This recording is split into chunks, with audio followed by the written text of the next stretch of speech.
boo xam ne def na ko ci naataangoom yi dinañ ko leeral président defe naa ne ñu ngi ci 278 maires yoo xam ne yi rejoindre nañu coalition dont lui-même. Maire Mamadou, vous avez la parole. Merci Madame la Présidente. maa ngi leen di nuyu ñi ci salle bi ñëpp di leen ziar bu baax a baax di remercier nag Monsieur le Président de la République du Sénégal et mention spéciale honorable à Madame la Présidente liggéey bu rafet bi nga xamante ni ak sa leadership en un temps record def nga ko ci coalition bi surtout du côté des maires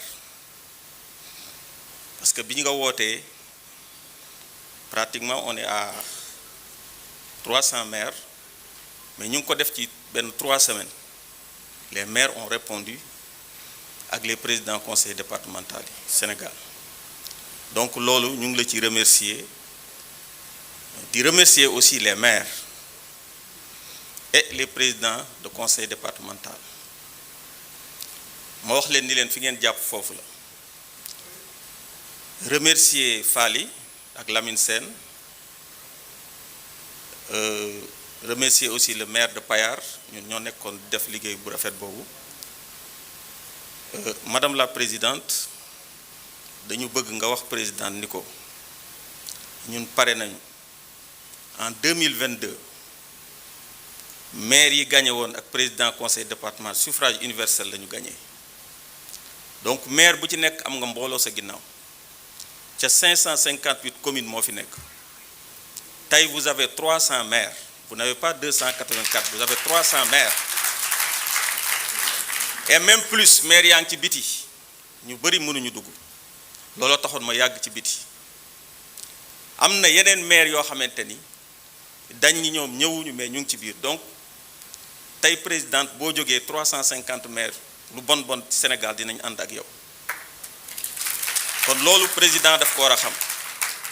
donc maire yooyu ma leen wax ni fi ngeen jàpp fi la focus élection locale 2027 focus falaat le président Bassirou Diomaye Diakhar Faye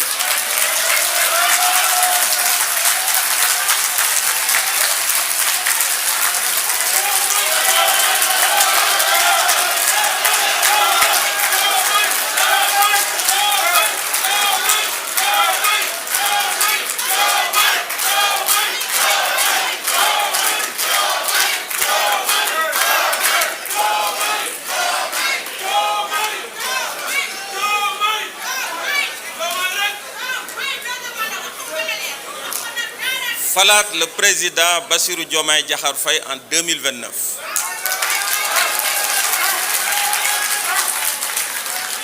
Madame la Présidente leader nga xam nga ni maire yi ak président conseil départemental ak plus de 500 organisations yi nekk fii ànd topp sa ginnaaw lu ngeen ëmb rek ci yéen kon lii laa ci bëggoon wax maa ngi leen sant di leen gërëm président. jërëjëf lu bari monsieur le maire defe naa ne sa yéene boobu yëngal na salle bi defe naa mu ngi ci xol yi bu baax a baax a baax kon ñu jox soxna Ami Mara moom it doon vraiment une membre fondatrice de la coalition Diomaye Président soxna Ami ñu ngi lay jox kàddu gi. Asalaamaaleykum wa rahmatulahi taala wa barakaatu. Monsieur le ministre Dr Abdourahmane Diouf accompagné monsieur le ministre Serigne Gueye maa ngi lay nuyu di nuyu superviseur général di nuyu présidente la coordonnatrice des femmes madame Mame Koumba Diop le représentant des maires monsieur Fally et notre oncle docteur Assane di nuyu nag maire yëpp ak président conseil départemental di leen beral loxo parce que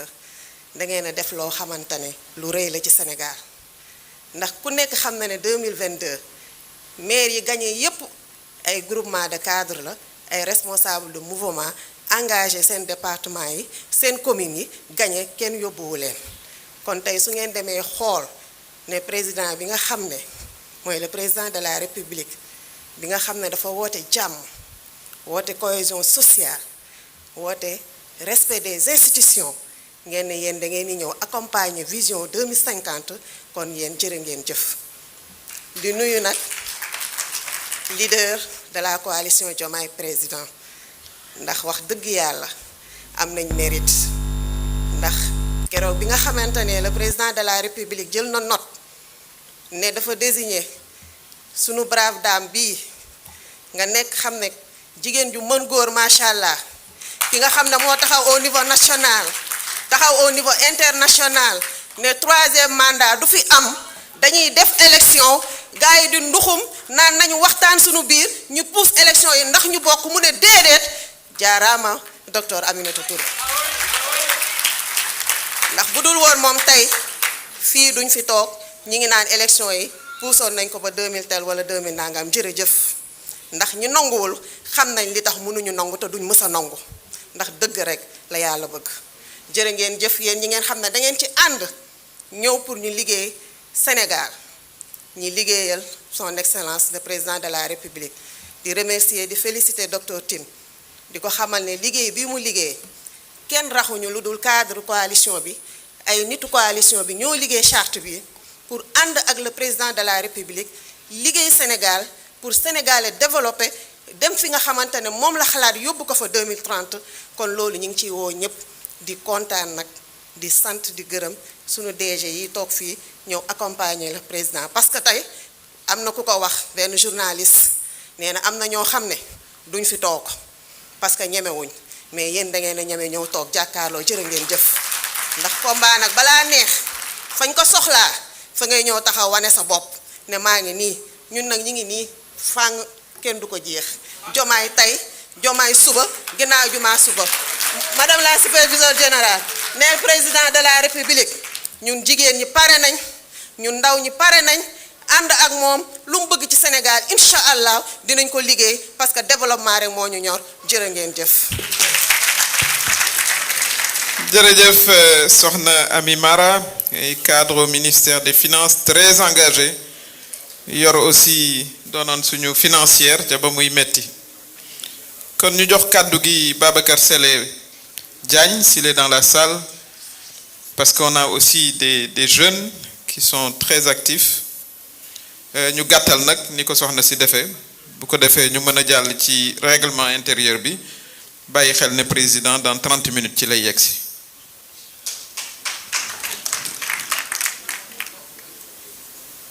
salaamaaleykum maa ngi leen di nuyu yéen ñëpp je pense bien que ni kàddu yi mën na bañ a gudd dañuy wax rek ci essentiel mooy lan madame la présidente daf ko wax léegi nii dafa souligner ñaari points yu am njariñ ci charte bi muy on veut une coalition durable pour ñu am une coalition durable lan lay laaj engagement fit fulla ak fayda engagement fulla fayda ak fit parce que loolu boo ko amul je pense bien que ni doo dem de beneen bi muy ñu wax ci cadre ndaw ñi madame la présidente ndaw dafa am solo ci réew coalition dafay am ndaw te damay woo sama bokk jeunes yi ni leen il va falloir que ñu organiser wu ñu taxaw ñu jàkkaarloo ñii fi nekk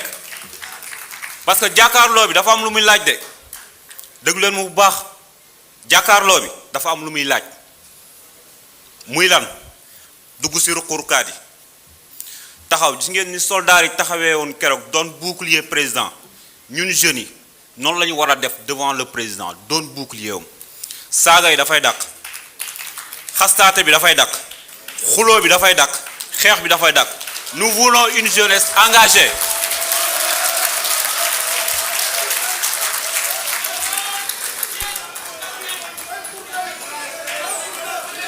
ma ñëw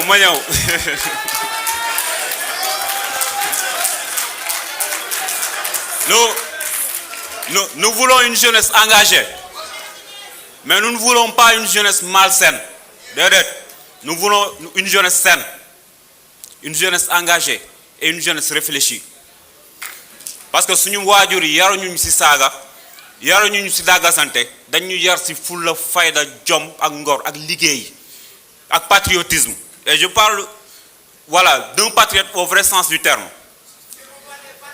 Inch'Allah loolu lañ bëgg dañu bëgg madame la présidente waxal ñu monsieur le président ne ko bu tëddee na nelaw na xelam dal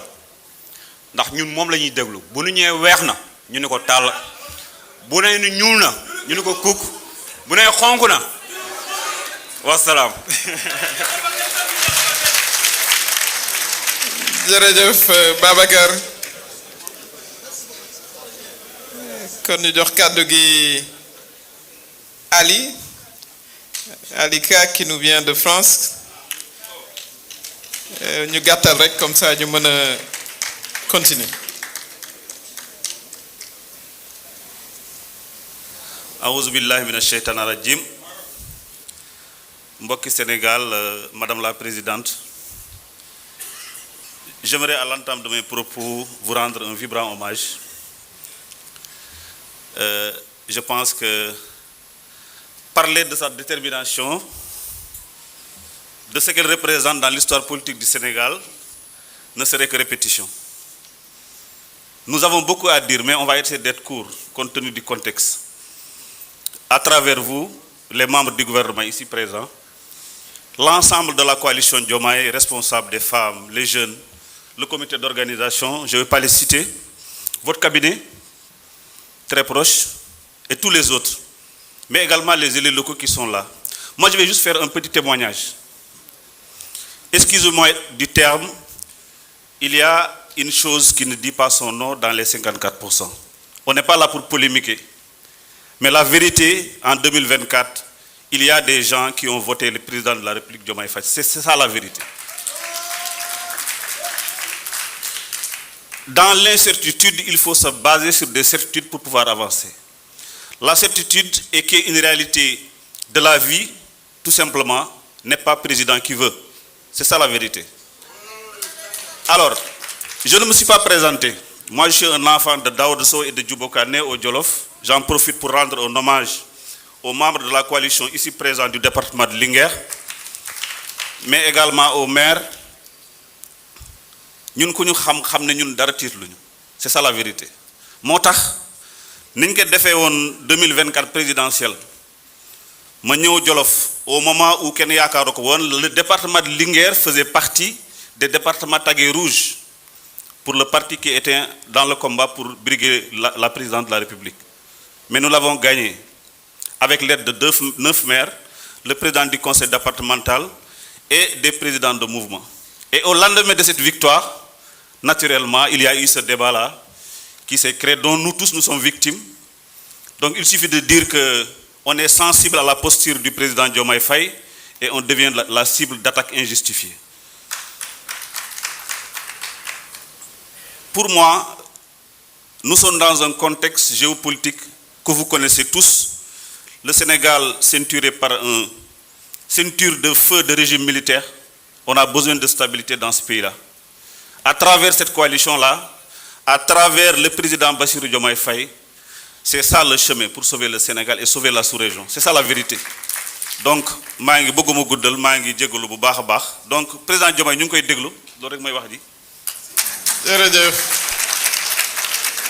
on donne la parole à M. Abdou Karim Fall, s'il est dans la salle.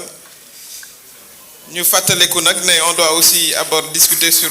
la charte, même si les considérations générales, évidemment, ne peuvent pas manquer. Bismillah.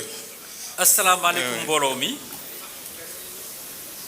Ma ngi nuyu ñi fi teew ñep di nuyu sama mag docteur Aminata Touré, sama frère sama xarit Abdourahmane Diouf dañ nañu gisé.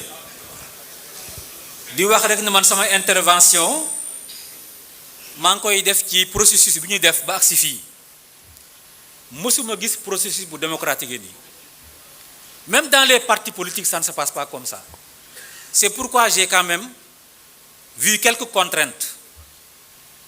La première contrainte mooy bu ñu waxee ne suñu décision stratégique yi 2 tiers lañ koy jëlee pour man loolu parti politique sax defuñ ko damay ragal ëllëg mu nekk contrainte parce qu'on est dans une coalition présidentielle. C'est le président de la République qui donne les orientations et même si nous on fait des propositions, le dernier mot lui revient. C'est ça la réalité. Donc on en tient compte pour ne pas trop alourdir notre système de fonctionnement parce que loolu baaxul. Je pense très sincèrement que le processus a été plus que démocratique et l'essentiel des amendements ont été pris en charge. Je n'ose pas dire 100%, mais à plus de 90% c'est pris en charge. Donc le reste mooy commission yi bëggoon naa proposer ñu def ci commission finance ak commission organisation parce que lépp loo gis organisation daf ci baax loolu bëggoon naa ñu proposer ko ci mais fonctionnement bi ñu gën ko alléger te nag comme ni ko ñëpp waxee liggéey bi maître Tall ñu ngi koy féliciter sur le leadership éclairé de la grande sœur Aminata Touré mais ñi ngi ñaan aussi nit ñi ñu occuper terrain bi parce que la politique c'est le terrain qui commande l'action en politique te dañu war a jëm ci ay échéances électorales te ñun xanaa lu président bëggut ñu ku ñu xam-xam ne amuñu tiitukaay le président na xelam dal ci coalition fii ñi fi nekk mat nañ sëkk li ñu leen di doyee te kenn mënu leen xoqatal loolu c'est extrêmement important na président joxañ rek na bëgg rek na wax fan la jëm ñu ànd fa ak moom c'est ça le plus important président Diomaye bu ne deuxième mandat ñu taxaw ànd ak moom élection locale yi il faut ñu préparer ko 1 an moo ci des jëmal suñu coalition gagner l'ensemble des collectivités locales du pays c'est ça qui est important ces élections là c'est presque un référendum pour nous. Nous ne devons pas rater ces élections en aucune manière. On doit s'imposer sur l'échiquier politique et montrer que les Sénégalais bëgg nañ Diomaye parce que c'est ça la réalité aussi. Sénégalais yi bëgg nañ Diomaye ndaxte dafa yaru am na kersa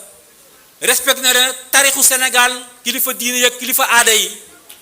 te nekk na père de la nation jaxasewul Sénégalais ci seen biir daf leen bëgg a boole. ànd ak ñoom liggéey pour suqali Sénégal kon nag ñu ngi leen di sant di leen gërëm li ñu waroon a wax bëri na mais on tient compte des contraintes de temps donc vraiment